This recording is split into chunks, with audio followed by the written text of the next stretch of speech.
So, good evening, everyone, and you are welcome to App Talks. Um,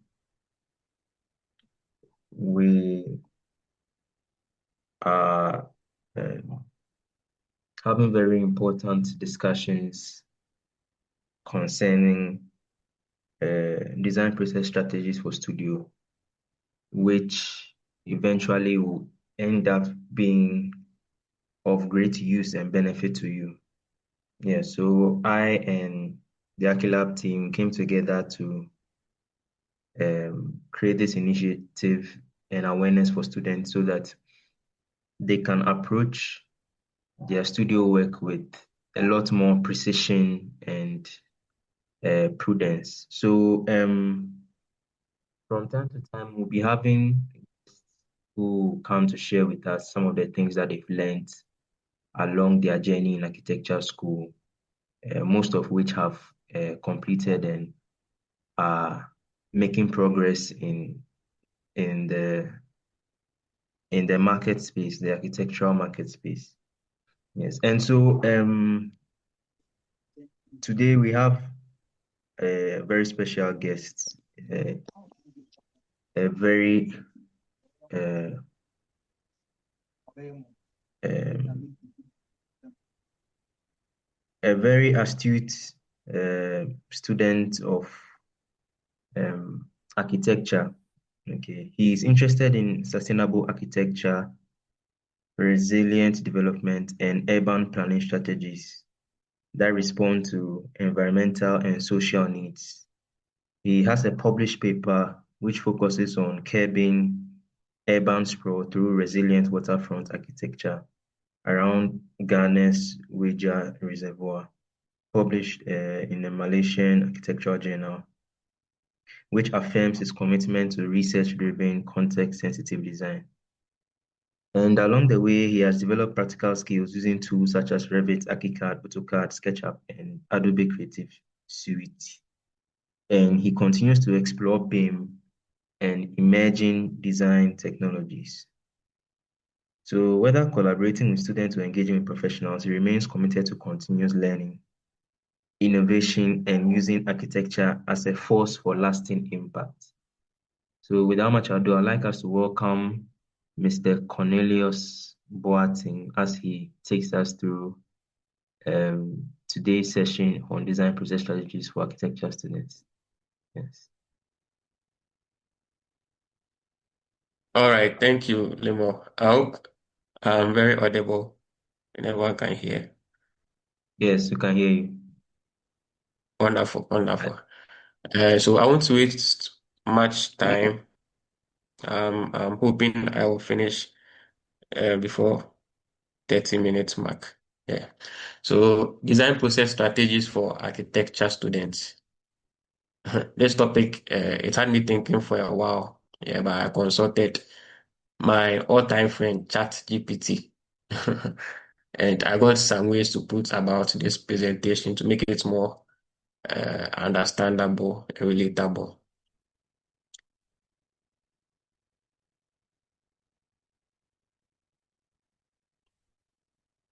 Okay, so we'll go through the common challenges, then I'll speak briefly on the design process, then I'll go through some examples, then I'll share some strategies, yeah, to help students for studio. Okay. So one will ask, why does design process matter? Why does the design process matter? The design process is usually to give structure to our creativity. Without the process, we would find ourselves wanting at the end. I mean, no one wants to be like the guy on the left, where you have your design and you cannot explain how you came about the design. It doesn't make sense. Yeah, so we have to show where you are coming from, what informs the design before you came to what you are presenting. So that's why the design process really matters, not only for the students, but for the people that the student is sharing the idea to.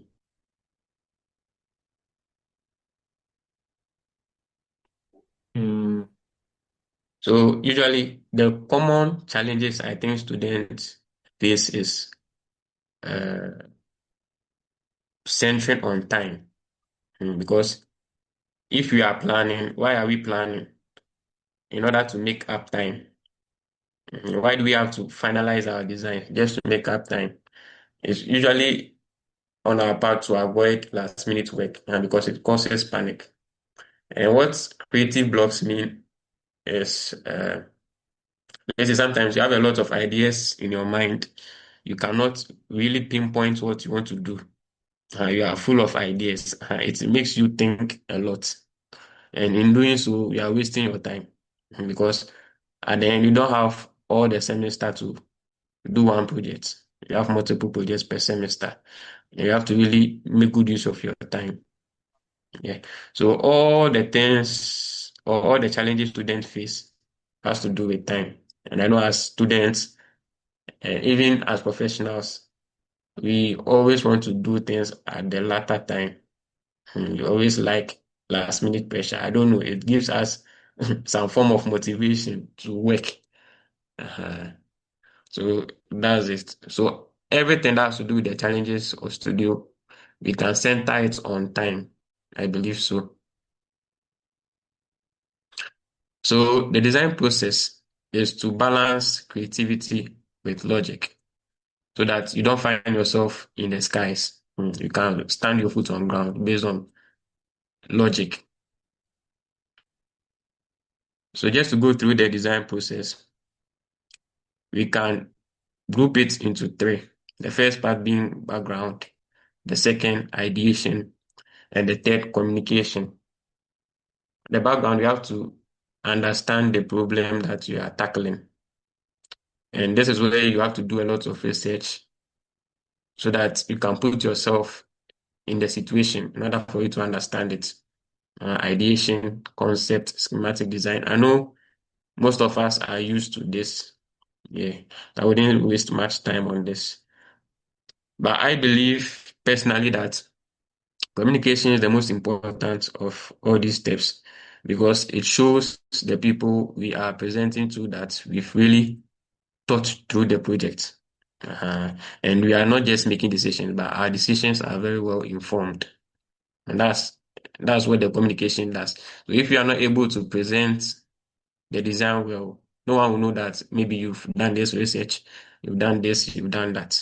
So I think the communication is the most important, personally. So just to go through the design process, the background, you have to put yourself in the shoes of the people you are designing for. That's what we call empathy. If you don't have empathy, you find out design wouldn't really suit the people. Yeah.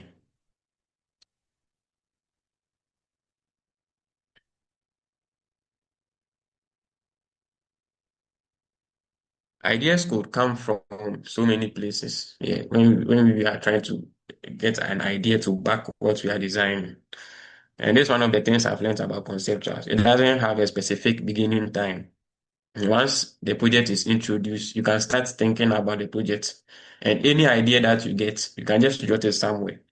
The reason why we allocate time for conceptuals is because we don't really record the ideas that flow through our minds. Because as they are introducing the studio program, you realize that some ideas will start popping up. At that moment, you can just jot them down. And so that later on you can really ponder on it. Yeah. So that's concept. That's what I believe. We don't have a specific time for concepts. It starts the moment the program is introduced. And the process of presenting is usually important that we go through uh, feedbacks. We take feedbacks from others, but while we are taking feedbacks, we should be aware. We should be aware of some professors who can give you an idea, and later when you are presenting it, it's like they've never seen you before. Mm. Feedbacks are good, but always know why you are doing what you are doing because you will be asked. to explain them. Yeah. So feedbacks are good, but don't forget to follow your intuition sometimes. Yeah. And the latter point, as I said earlier on, presentation. Presentation is the most important because it shows your thinking pattern and it shows the various stages that you've been through, why you are doing certain things for the design. Yeah. So I'll quickly go through some of concept.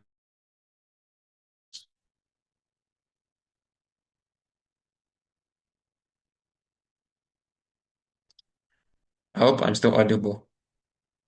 Yeah, we'll go through some concept development examples.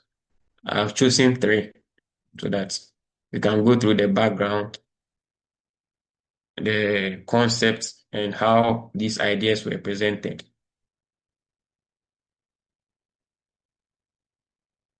So the first example is an eco hotel, which was a studio scheme warm up. That's how they termed it. Yeah, for a late queen mother of Asin Kushia. And for this project in particular, we had very little information about the woman who was deceased. Although we had the sites and certain details, information from which we could derive ideas was very little. For this project in particular, I came up with the idea of using the age of the woman. That's 79 in the planning scheme of the project. So the woman is first of all a queen mother.